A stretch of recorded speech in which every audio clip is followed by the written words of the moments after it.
Hello అండి, అందరికీ నమస్కారం. వెల్కమ్ టు మై ఛానల్ ఆహా ఏమి రుచి. ఈరోజు మన వీడియోలో పిల్లలు పెద్దలు ఎంతో బాగా ఇష్టపడే ఎగ్ పఫ్స్ని ఇంట్లోనే ఎలా తయారు చేసుకోవాలో చూపించబోతున్నానండి.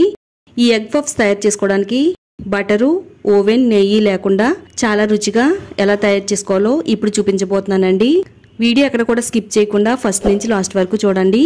ఛానల్ని తప్పకుండా సబ్స్క్రైబ్ చేసుకోండి. వీడియో చూసే ముందు లైక్ చేయడం అస్సలు మర్చిపోవద్దండి. ఇక మనం లేట్ చేయకుండా ఎగ్ పఫ్స్ ని ఎలా తయారు చేసుకోవాలో ఇప్పుడు చూద్దాము. ముందుగా ఎగ్ పఫ్స్ తయారు చేసుకోవడానికి వెడల్పుగా ఉండే గిన్నె తీసుకోవాలండి. ఇప్పుడు ఆ గిన్నెలోకి 1.5 కప్పులు మైదా పిండి గాని గోధుమ పిండి గాని తీసుకోవాలండి. 1/2 టేబుల్ స్పూన్ సాల్ట్ వేసుకోవాలి. తర్వాత ఇందులో 1.5 టేబుల్ స్పూన్ వరకు ఆయిల్ వేసుకోవాలి. ఆయిల్ వేసుకుని పిండి మొత్తం కలిసేటట్టుగా బాగా కలపాలండి. ఆయిల్ అంతా కూడా పిండిలో బాగా కలిసేటట్టుగా చేతితో మనం ఇలా కలుపుతూ ఉండాలండి. పిండిలో ఆయిల్ కలిసిన తర్వాత కొద్దిగా నీళ్లు వేసుకుంటూ ఈ పిండిని కలుపుకోవాలండి. ఒకేసారి నీళ్లు ఎక్కువగా పోసుకోకుండా కొంచెంగా నీళ్లు పోసుకుంటూ ఇలా చపాతీ ముద్దలాగా అయితే కలుపుకోవాలి. ఇలా పిండిని మనం ఒక 5 నిమిషాలు మసాజ్ చేయడం వల్ల పిండి అనేది చాలా స్మూత్గా తయారవుతుందండి. ఇలా పిండి ముద్దని ఒక 5 నిమిషాలు మసాజ్ చేసిన తర్వాత దీనిపైన 1 టేబుల్ స్పూన్ ఆయిల్ వేసుకుని ఆయిల్ అంతా కూడా పిండికి బాగా పట్టించాలండి. ఇప్పుడు దీనిపైన మూత పెట్టేసి ఒక హాఫ్ అన్ అవర్ పాటు నానబెట్టుకుందామండి. పిండి నానేలోపు గుడ్లను అయితే ఉడకపెట్టుకుందాము. నేను ఇక్కడ ఒక 10 వరకు ఎగ్ పఫ్స్ అయితే తయారు చేయబోతున్నానండి. నేను ఇక్కడ 5 గుడ్లను వేసుకున్నాను. గుడ్లన్నీ కూడా చక్కగా ఒక 10 నిమిషాల్లో ఉడికిన తర్వాత స్టవ్ ఆఫ్ చేసేసి చల్లారిన తర్వాత ఇప్పుడు గుడ్ల పైన ఉండే పెంకు మొత్తం ఒలిసేసుకుందామండి. ఒక ప్లేట్లోకి తీసుకుని పక్కన పెట్టేసుకుందామండి. ఎగ్ పఫ్ కర్రీ తయారు చేసుకోవడానికి స్టవ్ పైన కడాయి పెట్టుకుని ఇందులో 1.5 టేబుల్ స్పూన్లు ఆయిల్ వేసుకుందామండి. ఆయిల్ హీట్ అయిన తర్వాత ఒక మీడియం సైజులో ఉండే ఉల్లిపాయను తీసుకుని ఇలా చిన్న ముక్కలు కింద కట్ చేసుకుని ఫ్రై చేసుకుందామండి. మనకి ఉల్లిపాయలు అయితే అంత ఎక్కువగా ఫ్రై అవ్వాల్సిన అవసరం లేదండి. ఉల్లిపాయల కలర్ మారితే చాలండి. ఇందులో ఒక 1/2 టేబుల్ స్పూన్ సాల్ట్, ఒక 1/2 టేబుల్ స్పూన్ పసుపు వేసుకుని బాగా కలిపేసుకుందామండి. ఇందులో ఒక 1/2 టేబుల్ స్పూను అలాగే ఒక 2 పచ్చిమిరపకాయలు సన్నగా కట్ చేసుకున్నవి వేసుకోవాలండి. ఒక 1/2 టేబుల్ స్పూను అల్లం వెల్లుల్లి పేస్ట్ కూడా వేసుకుని చక్కగా ఉల్లిపాయలన్నీ కూడా వేయించేసుకుందామండి.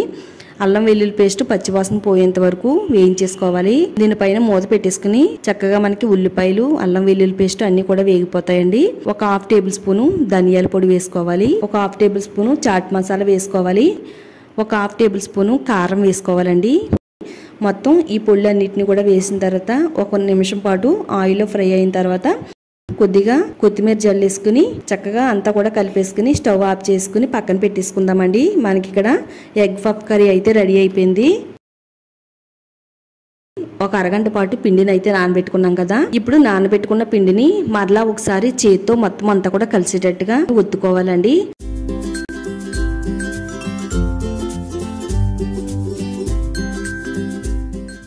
చక్కగా పిండిని అంతా కూడా ఈ విధంగా ఒత్తుకున్న తర్వాత ఈ పిండి ముద్దని చిన్న ఉండల కింద తీసుకుందామండి. ఇలా మనం ఉండల కింద తయారు చేసి పక్కన పెట్టుకున్న తర్వాత చపాతీ ఒత్తుకునే పీట పైన పల్చగా ఒత్తుకోవాలండి.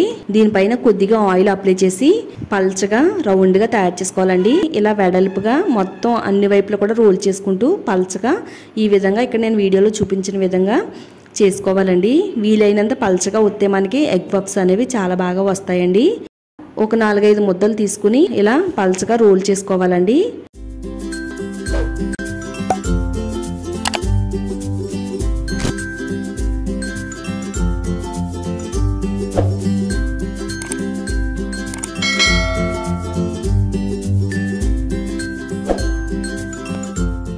నెక్స్ట్ ఇప్పుడు ఒక చిన్న బౌల్ తీసుకుని ఆ బౌల్లోకి కొద్దిగా ఆయిల్ వేసుకోవాలండి. ఆయిల్ వేసిన తర్వాత ఇందులో 1.5 టేబుల్ స్పూన్లు మైదా పిండి కానీ గోధుమ పిండి కానీ వేసుకుని చక్కగా ఇలా క్రీమ్ లాగా వచ్చేటట్టుగా కలుపుకోవాలండి. ఇక్కడ నేను చూపించిన విధంగా మీరు కూడా కలుపుకోండి. ఇలా పల్చగా ఒత్తుకున్న దానిపైన ఈ క్రీమ్ని యాడ్ చేసుకుని ఇలా చక్కగా మొత్తం అంతా కూడా అంటేటట్టుగా అప్లై చేసుకోవాలండి. రోలింగ్ చేసి పెట్టుకున్నాం కదా, చేసి పెట్టుకున్న వాటిని ఒక్కొక్కటిగా ఒక్కొక్క దానిపైన ఇలా వేసుకుంటూ ఉండాలండి. ప్రతి లేయర్ పైన కూడా ఈ తయారు చేసుకున్న క్రీమ్ని అప్లై చేసుకోవాలండి.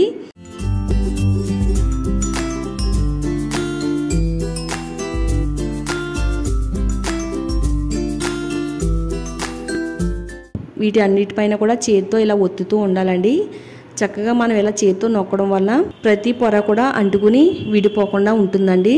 ఇలా అంచుల చుట్టూ కూడా ఇలా 4 వైపులా కూడా ఇలా కట్ చేసుకుంటే చక్కగా మనకి పలకలాగా వస్తుందండి.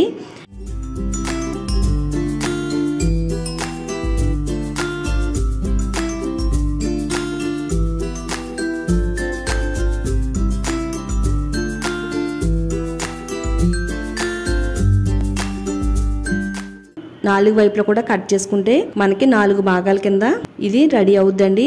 చక్కగా ఇక్కడ నేను వీడియోలో చూపించిన విధంగా చాకుతో కట్ చేసుకోండి.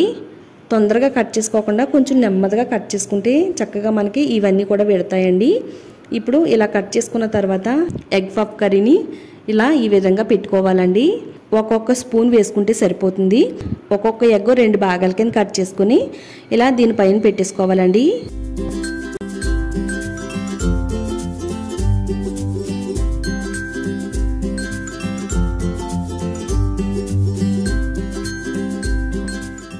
నాలుగు వైపులా కూడా ఫోల్డ్ చేసేసుకోవాలి. కర్రీ అనేది బయటికి రాకుండా ఇలా 4 వైపులా కూడా ఫోల్డ్ చేసేసుకుంటే ఈ ఎగ్ పఫ్ అనేది రెడీ అవుతుందండి. చూడండి ఇక్కడ నేను వీడియోలో చూపించిన విధంగా మీరు ఫోల్డ్ చేసుకుంటే సరిపోతుంది. ఎంత పిండి అయితే ఉందో అంత పిండిని కూడా ఇలాగే రోల్ చేసుకుని ఎగ్ పఫ్స్ని అయితే రెడీ చేసుకోండి. ఒక ప్లేట్ తీసుకుని ఆ ప్లేట్ పైన కొద్దిగా ఆయిల్ అప్లై చేసి మనం తయారు చేసుకున్న ఎగ్ పఫ్స్ని వాటిలో పెట్టుకుందామండి. మొత్తం అన్నీ కూడా ఇదే విధంగా రెడీ చేసి పెట్టుకోవాలి. నెక్స్ట్ ఇప్పుడు డీప్ ఫ్రైకి సరిపడినంత ఆయిల్ని తీసుకుని ఆయిల్ బాగా వేడైన తర్వాత ఒక్కొక్కటిగా ఈ ఆయిల్లో వేసుకుని స్టవ్ని మీడియం ఫ్లేమ్లో పెట్టుకుని వీటిని వేయించుకుంటే సరిపోతుందండి.